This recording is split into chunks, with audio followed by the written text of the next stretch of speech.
ਸਤਿ ਸ੍ਰੀ ਅਕਾਲ ਜੀ। ਸਵਾਗਤ ਹੈ ਜੀ ਤੁਹਾਡਾ ਸਾਰਿਆਂ ਦਾ ਅੱਜ ਦੀ ਕਲਾਸ ਵਿੱਚ। ਤਾਂ ਅੱਜ ਆਪਾਂ ਪੰਜਾਬੀ ਸੱਭਿਆਚਾਰ ਨਾਲ ਸੰਬੰਧਿਤ ਬਹੁਤ ਹੀ ਇੰਪੋਰਟੈਂਟ MCQ ਲੈ ਕੇ ਹਾਜ਼ਰ ਹੋਏ ਹਾਂ ਜੀ। ਤਾਂ ਜਿੰਨੇ ਵੀ ਪੇਪਰ ਆ ਰਹੇ ਹਨ ਜੀ, ਸਾਰਿਆਂ ਵਿੱਚ ਹੀ ਪੰਜਾਬੀ ਸਾਹਿਤ ਅਤੇ ਪੰਜਾਬੀ ਸੱਭਿਆਚਾਰ ਨਾਲ ਸੰਬੰਧਿਤ 2 ਤੋਂ 4 ਨੰਬਰ ਦੇ MCQ ਜ਼ਰੂਰ ਪੁੱਛੇ ਜਾਣਗੇ। ਤਾਂ ਸਾਰਿਆਂ ਨੇ ਧਿਆਨ ਨਾਲ ਕਰਨੇ ਹਨ ਅਤੇ ਆਪਣੀ ਨੋਟਬੁੱਕ ਉੱਤੇ ਨੋਟ ਜ਼ਰੂਰ ਕਰ ਲੈਣੇ ਹਨ। ਤਾਂ ਸ਼ੁਰੂ ਕਰਦੇ ਹਾਂ ਜੀ। ਕੁਐਸਚਨ ਨੰਬਰ 1 ਹੈ, ਫੁਲਕਾਰੀ ਸ਼ਬਦ ਦਾ ਸ਼ਾਬਦਿਕ ਅਰਥ ਕੀ ਹੈ? ਤਾਂ ਫੁਲਕਾਰੀ ਸ਼ਬਦ ਹੈ ਜੋ ਇਹਦਾ ਸ਼ਾਬਦਿਕ ਅਰਥ ਕੀ ਹੈ ਜੀ? ਤਾਂ ਇਸਦਾ ਰਾਈਟ ਆਨਸਰ ਹੋ ਜਾਏਗਾ ਬੀ ਜੀ, ਫੁੱਲ ਕੱਢਣਾ। ਯਾਦ ਰੱਖਣਾ ਜੀ ਤੁਸੀਂ। ਤਾਂ ਅੱਗੇ ਨੈਕਸਟ ਕਰਾਂਗੇ, ਸੁੱਬਰ, ਚੋਪ, ਨੀਲਕ ਅਤੇ ਬਾਗ ਕੀ ਹਨ? ਤਾਂ ਇਹ ਸਾਰੇ ਕੀ ਹਨ ਜੀ?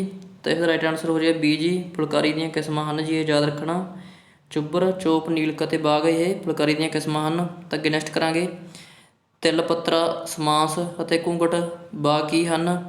ਤਾਂ ਇਹ ਕੀ ਹਨ ਜੀ? ਤਾਂ ਜੋ ਤਿਲ ਪੱਤਰ, ਸਮਾਸ ਅਤੇ ਘੂੰਘਟ ਬਾਗ ਇਹ ਵੀ ਇੱਕ ਫੁਲਕਾਰੀ ਦੀਆਂ ਕਿਸਮਾਂ ਹਨ ਜੀ। ਇਹ ਵੀ ਯਾਦ ਰੱਖਣਾ ਤੁਸੀਂ। ਤਾਂ ਅੱਗੇ ਨੈਕਸਟ ਕਰਦੇ ਹਾਂ, ਤ੍ਰਿੰਜਣ ਵਿੱਚ ਚਰਖਾ ਕੱਤਣ ਦੇ ਮੁਕਾਬਲੇ ਨੂੰ ਕੀ ਕਿਹਾ ਜਾਂਦਾ ਹੈ? ਤਾਂ ਜੋ ਤ੍ਰਿੰਜਣ ਵਿੱਚ, ਤਾਂ ਤ੍ਰਿੰਜਣ ਹੁੰਦਾ ਜਿੱਥੇ ਕੁੜੀਆਂ ਇਕੱਠੀਆਂ ਹੋ ਕੇ ਚਰਖਾ ਕੱਤਦੀਆਂ ਸਨ ਜੀ ਪਹਿਲਾਂ। ਤਾਂ ਤ੍ਰਿੰਜਣ ਵਿੱਚ ਚਰਖਾ ਕੱਤਣ ਦੇ ਮੁਕਾਬਲੇ ਨੂੰ ਕੀ ਕਿਹਾ ਜਾਂਦਾ ਸੀਗਾ ਜੀ? ਤਾਂ ਇਸਦਾ ਰਾਈਟ ਆਨਸਰ ਹੋਵੇਗਾ ਜੀ, ਤਾਂ ਤ੍ਰਿੰਜਣ ਵਿੱਚ ਜੋ ਚਰਖਾ ਕੱਤਣ ਦੇ ਮੁਕਾਬਲੇ ਨੂੰ ਸੋਪੇ, ਬੀ ਹੋ ਜਾਏਗਾ ਜੀ, ਸੋਪੇ ਕਿਹਾ ਜਾਂਦਾ ਸੀਗਾ ਜੀ। ਸੋਪੇ ਪਾਉਣੇ, ਯਾਦ ਰੱਖਣੇ ਤੁਸੀਂ। ਤਾਂ ਅੱਗੇ ਨੈਕਸਟ ਕਰਦੇ ਹਾਂ, ਪੰਜਾਬ ਦੇ ਕਿਹੜੇ ਮੇਲੇ ਵਿੱਚ ਖੋਤਿਆਂ ਦੀ ਪੂਜਾ ਕੀਤੀ ਜਾਂਦੀ ਹੈ? ਤਾਂ ਬਹੁਤ ਹੀ ਇੰਪੋਰਟੈਂਟ ਕੁਐਸਚਨ ਹੈ ਜੀ, ਬਹੁਤ ਵਾਰ ਪੁੱਛਿਆ ਗਿਆ ਜੀ। ਯਾਦ ਰੱਖਣਾ ਤੁਸੀਂ ਸਾਰਿਆਂ ਨੇ। ਤਾਂ ਪੰਜਾਬ ਵਿੱਚ ਕਿਹੜੇ ਮੇਲੇ ਵਿੱਚ ਖੋਤਿਆਂ ਦੀ ਜਾਂ ਗਧੇ ਦੀ ਪੂਜਾ ਕੀਤੀ ਜਾਂਦੀ ਹੈ? ਤਾਂ ਇਸਦਾ ਰਾਈਟ ਆਨਸਰ ਹੋ ਜਾਏਗਾ ਜੀ, ਬੀ ਹੋ ਜਾਏਗਾ ਜੀ, ਯਰਗ ਦਾ ਮੇਲਾ। ਯਰਗ ਦਾ ਮੇਲਾ ਇਸਦਾ ਰਾਈਟ ਆਨਸਰ ਹੋਵੇਗਾ, ਯਾਦ ਰੱਖਣਾ ਜੀ ਤੁਸੀਂ। ਤਾਂ ਅੱਗੇ ਨੈਕਸਟ ਕਰਦੇ ਹਾਂ, ਧਮਾਲ ਕਿਹੜੇ ਨਾਚ ਦੀ ਤਾਲ ਹੈ? ਤਾਂ ਜੋ ਧਮਾਲ ਹੈ ਇਹ ਕਿਹੜੇ ਨਾਚ ਦੀ ਤਾਲ ਹੈ? ਤਾਂ ਇਸਦਾ ਰਾਈਟ ਆਨਸਰ ਹੋ ਜਾਏਗਾ ਜੀ, ਬੀ ਹੋ ਜਾਏਗਾ ਜੀ, ਯਾਦ ਰੱਖਣਾ ਜੀ, ਝੂਮਰ। ਤਾਂ ਜੋ ਧਮਾਲ ਹੈ ਇਹ ਝੂਮਰ ਨਾਚ ਦੀ ਇੱਕ ਤਾਲ ਹੈ। ਤਾਂ ਅੱਗੇ ਨੈਕਸਟ ਕਰਦੇ ਹਾਂ, ਸੰਮੀ ਕਿਹੜੇ ਖੇਤਰ ਦਾ ਨਾਚ ਹੈ? ਤਾਂ ਜੋ ਸੰਮੀ ਹੈ ਇਹ ਕਿਹੜੇ ਖੇਤਰ ਦਾ ਨਾਚ ਹੈ ਜੀ? ਤਾਂ ਇਸਦਾ ਰਾਈਟ ਆਨਸਰ ਹੋ ਜਾਏਗਾ ਜੀ, ਸੀ, ਸੰਦਲਵਾਰ। ਯਾਦ ਰੱਖਣਾ ਜੀ, ਸੰਦਲਵਾਰ ਦਾ ਜੋ ਇਲਾਕਾ ਹੈ, ਤਾਂ ਉਸ ਖੇਤਰ ਦੀ ਜੋ ਸੰਮੀ ਹੈ ਜੀ, ਸੰਮੀ ਇਸ ਖੇਤਰ ਦਾ ਨਾਚ ਹੈ ਜੀ, ਸੰਦਲਵਾਰ ਦਾ। ਤਾਂ ਅੱਗੇ ਨੈਕਸਟ ਕਰਦੇ ਹਾਂ, ਕੁੜੀਆਂ ਜਾਂ ਤੀਵੀਆਂ ਦਾ ਪ੍ਰਸਿੱਧ ਨਾਚ ਕਿਹੜਾ ਹੈ? ਤਾਂ ਕੁੜੀਆਂ ਜਾਂ ਤੀਵੀਆਂ ਦਾ ਜੋ ਹੈ ਪ੍ਰਸਿੱਧ ਨਾਚ ਕਿਹੜਾ ਹੈ? ਤਾਂ ਇਸਦਾ ਰਾਈਟ ਆਨਸਰ ਹੋ ਜਾਏਗਾ ਜੀ, ਇਹ ਗਿੱਧਾ। ਤੁਸੀਂ ਯਾਦ ਰੱਖਣਾ ਸਾਰਿਆਂ ਨੇ, ਇੰਪੋਰਟੈਂਟ ਹੈ ਜੀ, ਇਹ ਪੁੱਛਿਆ ਜਾਂਦਾ ਜੀ ਬਹੁਤ ਵਾਰ। ਤਾਂ ਗਿੱਧਾ ਜੋ ਹੈ ਪ੍ਰਸਿੱਧ ਨਾਚ ਹੈ ਜੀ ਤੀਵੀਆਂ ਅਤੇ ਕੁੜੀਆਂ ਦਾ। ਤਾਂ ਅੱਗੇ ਨੈਕਸਟ ਕਰਦੇ ਹਾਂ, ਭੰਗੜਾ ਨਾਚ ਦਾ ਜਾਂਚ ਦਾ ਜਨਮ ਹੈ ਜੋ ਕਿੱਥੇ ਹੋਇਆ ਸੀ? ਤਾਂ ਭੰਗੜਾ ਨਾਚ ਇਸ ਦਾ ਜਨਮ ਕਿੱਥੇ ਹੋਇਆ ਸੀਗਾ ਜੀ? ਤਾਂ ਇਸਦਾ ਰਾਈਟ ਆਨਸਰ ਹੋ ਜਾਏਗਾ ਜੀ, ਇਹ ਹੋ ਜਾਏਗਾ ਜੀ, ਝੰਗ। ਯਾਦ ਰੱਖਣਾ ਜੀ। ਤਾਂ ਅੱਗੇ ਨੈਕਸਟ ਕਰਾਂਗੇ, ਬੀ ਰਸ 12 ਗਾਉਣ ਸਮੇਂ ਕਿਹੜੇ ਸਾਜ਼ ਦੀ ਵਰਤੋਂ ਹੁੰਦੀ ਹੈ? ਤਾਂ ਜੋ ਬੀ ਰਸ 12 ਹੁੰਦੀਆਂ ਹਨ ਜੀ, ਤਾਂ ਉਹਨਾਂ ਨੂੰ ਗਾਉਣ ਸਮੇਂ ਕਿਹੜੇ ਸਾਜ਼ ਦੀ ਵਰਤੋਂ ਹੁੰਦੀ ਹੈ ਜੀ? ਤਾਂ ਇਸਦਾ ਰਾਈਟ ਆਨਸਰ ਹੋ ਜਾਏਗਾ ਜੀ, ਸੀ, ਢੱਡ। ਯਾਦ ਰੱਖਣੀ ਤੁਸੀਂ, ਢੱਡ ਇਸਦਾ ਰਾਈਟ ਆਨਸਰ ਹੋ ਜਾਏਗਾ। ਤਾਂ ਅੱਗੇ ਨੈਕਸਟ ਕਰਦੇ ਹਾਂ, ਝੂਮਰ ਕਿਸ ਦਾ ਨਾਚ ਹੈ? ਤਾਂ ਜੋ ਝੂਮਰ ਹੈ ਇਹ ਕਿਸ ਦਾ ਨਾਚ ਹੈ? ਤਾਂ ਇਸਦਾ ਰਾਈਟ ਆਨਸਰ ਹੋ ਜਾਏਗਾ ਜੀ, ਇਹ ਮਰਦਾਨਾ। ਤਾਂ ਮਰਦਾਂ ਦਾ ਨਾਚ ਹੈ ਜੀ, ਯਾਦ ਰੱਖਣਾ ਤੁਸੀਂ, ਝੂਮਰ ਜੀ। ਤਾਂ ਇਸਦਾ ਰਾਈਟ ਆਨਸਰ ਇਹ ਹੋ ਜਾਏਗਾ ਜੀ। ਤਾਂ ਅੱਗੇ ਨੈਕਸਟ ਕਰਦੇ ਹਾਂ, ਕਾਟੋ ਨਾਮਕ ਸਾਜ਼ ਕਿਹੜੇ ਨਾਚ ਨਾਲ ਸੰਬੰਧ ਰੱਖਦਾ ਹੈ? ਤਾਂ ਜੋ ਕਾਟੋ ਨਾਮਕ ਸਾਜ਼ ਹੈ ਜੀ, ਬਹੁਤ ਹੀ ਇੰਪੋਰਟੈਂਟ ਕੁਐਸਚਨ ਹੈ ਜੀ, ਪੁੱਛਿਆ ਗਿਆ ਜੀ ਬਹੁਤ ਵਾਰ। ਤਾਂ ਇਹ ਕਿਹੜੇ ਸਾਜ਼ ਨਾਲ ਸੰਬੰਧ ਰੱਖਦਾ ਹੈ ਜੀ? ਤਾਂ ਇਸਦਾ ਰਾਈਟ ਆਨਸਰ ਹੋ ਜਾਏਗਾ ਜੀ, ਡੀ ਹੋ ਜਾਏਗਾ ਜੀ, ਭੰਗੜਾ। ਭੰਗੜੇ ਨਾਲ ਸੰਬੰਧ ਰੱਖਦਾ ਜੀ ਕਾਟੋ, ਯਾਦ ਰੱਖਣਾ ਜੀ ਤੁਸੀਂ। ਤਾਂ ਅੱਗੇ ਨੈਕਸਟ ਕਰਦੇ ਹਾਂ, ਫੁਲਕਾਰੀ ਕਲਾ ਵਿੱਚ ਕਿਹੜਾ ਧਾਗਾ ਵਰਤਿਆ ਜਾਂਦਾ ਹੈ? ਤਾਂ ਜੋ ਫੁਲਕਾਰੀ ਕਲਾ ਹੈ ਇਸ ਵਿੱਚ ਕਿਹੜਾ ਧਾਗਾ ਵਰਤਿਆ ਜਾਂਦਾ ਹੈ? ਤਾਂ ਇਸਦਾ ਰਾਈਟ ਆਨਸਰ ਹੋ ਜਾਏਗਾ ਜੀ, ਸੀ, ਰੇਸ਼ਮੀ ਧਾਗਾ ਵਰਤਿਆ ਜਾਂਦਾ ਜੀ, ਯਾਦ ਰੱਖਣਾ ਤੁਸੀਂ। ਤਾਂ ਅੱਗੇ ਨੈਕਸਟ ਕਰਾਂਗੇ, ਅਲਗੋਜਾ ਸਾਜ਼ ਦੀ ਵਰਤੋਂ ਕਿਹੜੇ ਨਾਚ ਲਈ ਕੀਤੀ ਜਾਂਦੀ ਹੈ? ਤਾਂ ਇਹ ਵੀ ਬਹੁਤ ਇੰਪੋਰਟੈਂਟ ਕੁਐਸਚਨ ਹੈ ਜੀ।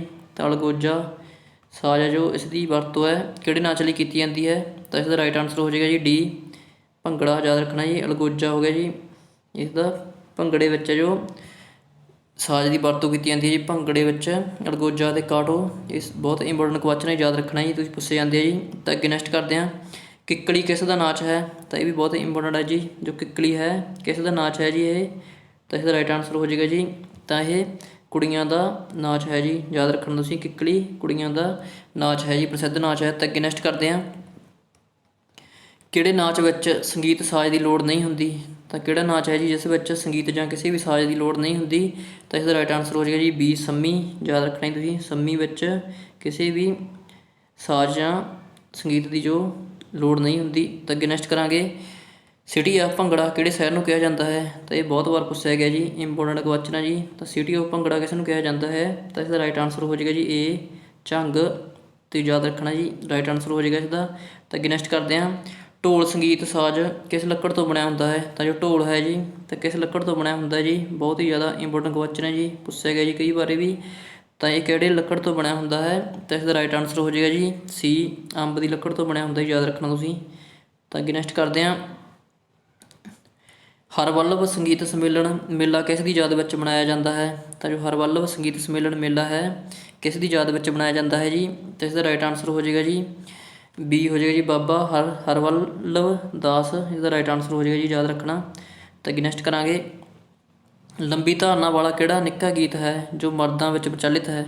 ਤਾਂ ਲੰਬੀ ਧਾਰਨਾ ਵਾਲਾ ਕਿਹੜਾ ਗੀਤ ਹੈ ਜੀ ਨਿੱਕਾ, ਜੋ ਮਰਦਾਂ ਵਿੱਚ ਬਹੁਤ ਜ਼ਿਆਦਾ ਪ੍ਰਚਲਿਤ ਹੈ? ਤਾਂ ਇਸਦਾ ਰਾਈਟ ਆਨਸਰ ਹੋ ਜਾਏਗਾ ਜੀ ਸੀ ਹੋ ਜਾਏਗਾ ਜੀ ਦੋਹੜਾ, ਯਾਦ ਰੱਖਣਾ ਜੀ ਦੋਹੜਾ ਇਸਦਾ ਰਾਈਟ ਆਨਸਰ ਹੋ ਜਾਏਗਾ। ਤਾਂ ਅੱਗੇ ਨੈਕਸਟ ਹੈ ਜੀ, ਘੋੜੀ ਦਾ ਸੰਬੰਧ ਕਿਸ ਨਾਲ ਹੈ? ਤਾਂ ਘੋੜੀ ਹੈ ਜੋ ਗਾਈਆਂ ਜਾਂਦੀਆਂ ਹਨ ਜੀ, ਇਸ ਦਾ ਸੰਬੰਧ ਕਿਸ ਨਾਲ ਹੈ? ਤਾਂ ਇਸਦਾ ਰਾਈਟ ਆਨਸਰ ਹੋ ਜਾਏਗਾ ਜੀ ਏ ਮੁੰਡੇ ਦੇ ਵਿਆਹ ਨਾਲ ਸੰਬੰਧ ਹੈ ਜੀ ਇਸਦਾ।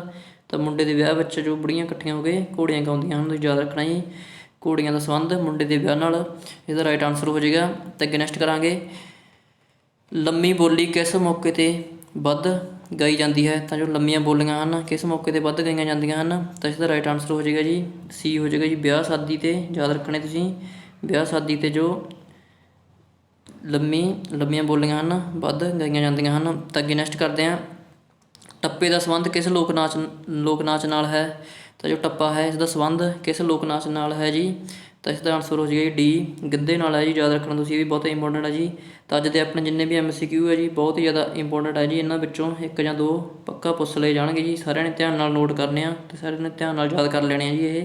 ਤਾਂ ਅੱਗੇ ਨੈਕਸਟ ਕਰਦੇ ਹਾਂ, ਟੱਪਾ ਕਿੰਨੇ ਤੁੱਕੀ ਬੋਲੀ ਹੈ? ਤਾਂ ਜੋ ਟੱਪਾ ਹੈ ਇਹ ਕਿੰਨੇ ਤੁੱਕੀ ਬੋਲੀ ਹੈ ਜੀ? ਤਾਂ ਇਸਦਾ ਰਾਈਟ ਆਨਸਰ ਹੋ ਜਾਏਗਾ ਜੀ ਇਹ ਇੱਕ ਤੁੱਕੀ, ਯਾਦ ਰੱਖਣਾ ਜੀ, ਇੱਕ ਤੁੱਕੀ ਬੋਲੀ ਹੈ ਜੀ ਇਹ। ਤਾਂ ਅੱਗੇ ਨੈਕਸਟ ਕਰਾਂਗੇ, ਮਾਹੀਏ ਦੀਆਂ ਪਿਛਲੀਆਂ ਦੋ ਸਤਰਾਂ ਵਿੱਚ ਕੀ ਹੁੰਦਾ ਹੈ? ਤਾਂ ਜੋ ਮਾਹੀਆ ਹੁੰਦਾ ਹੈ ਇਸ ਦੀਆਂ ਜਿਹੜੀਆਂ ਪਿਛਲੀਆਂ ਦੋ ਸਤਰਾਂ ਹੁੰਦੀਆਂ ਨੇ, ਪਿਛਲੀਆਂ ਦੋ ਲਾਈਨਾਂ, ਤਾਂ ਇਹਨਾਂ ਵਿੱਚ ਕੀ ਹੁੰਦਾ ਹੈ?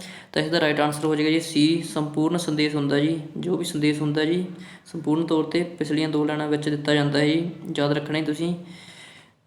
ਤਾਂ ਇਹ ਵੀਡੀਓ ਨੂੰ ਵੱਧ ਤੋਂ ਵੱਧ ਸ਼ੇਅਰ ਜ਼ਰੂਰ ਕਰਦਿਆ ਕਰੋ ਜੀ। ਅਤੇ ਜਿਨ੍ਹਾਂ ਵਿਦਿਆਰਥੀਆਂ ਨੇ ਹਜੇ ਤੱਕ ਵੀ ਆਪਣਾ ਚੈਨਲ ਸਬਸਕ੍ਰਾਈਬ ਨਹੀਂ ਕੀਤਾ, ਚੈਨਲ ਨੂੰ ਜ਼ਰੂਰ ਸਬਸਕ੍ਰਾਈਬ ਕਰ ਲੈਣ ਅਤੇ ਘੰਟੀ ਵਾਲੇ ਬਟਨ ਨੂੰ ਵੀ ਜ਼ਰੂਰ ਦਬਾ ਲੈਣ, ਤਾਂ ਕਿ ਜੋ ਆਉਣ ਵਾਲੀਆਂ ਵੀਡੀਓਜ਼ ਦਾ ਨੋਟੀਫਿਕੇਸ਼ਨ ਤੁਹਾਡੇ ਤੱਕ ਪਹੁੰਚ ਸਕੇ। ਤਾਂ ਧੰਨਵਾਦ ਜੀ।